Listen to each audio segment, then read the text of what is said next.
Welcome back to Virginia This Morning.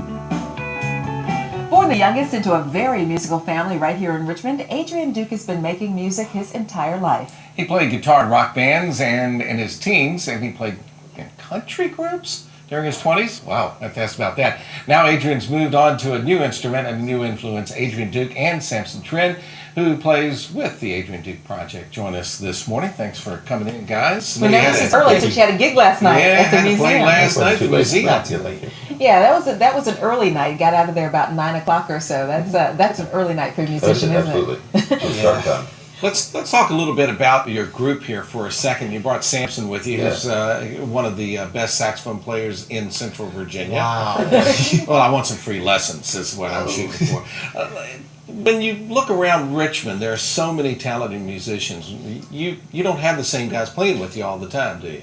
Oh no, I wish I did, but I can't pay 4 full-time salaries. But I'm real lucky to get to any town I go. I try to get the best guys I can. I'm lucky in Richmond. Does that make you a better musician because you're playing with pickup musicians all the time? It makes me a better leader. Having some good guys playing with you. Yeah. All right. Well, we mentioned that you play these other instruments, but I know you as a keyboard guy, and that's basically where you've been living for the last couple of years, right? Oh, more than a couple. Yeah.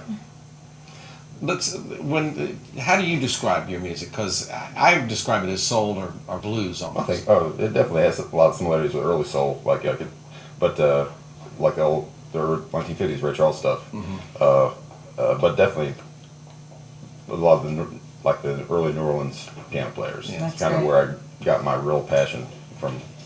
Checking out a lot of those. And Samson, you're very instrumental in trying to keep music in Richmond. You own a jazz club here, and you play music, and you try to make more music for us in Richmond. Why do you think that's so important that we have such a good base of music here in our city? Well, all in all, I mean, we don't have, honestly, it's just, I don't think of it as that. I just think of it as doing new projects and expanding with new musicians just like Adrian, and I'm very fortunate that these days he's been playing with my big band, the Upper East Side Big Band, and I never see myself as like a guy who's changing things for better good. I just want to get the music out there, honestly. Well, that's great. Well, we're going to get the music out there this morning for our audience just a little bit later on in the show. So thanks, guys, and we're going to let you get set up. Right now, we're going to check in with the newsroom and see what's going on in the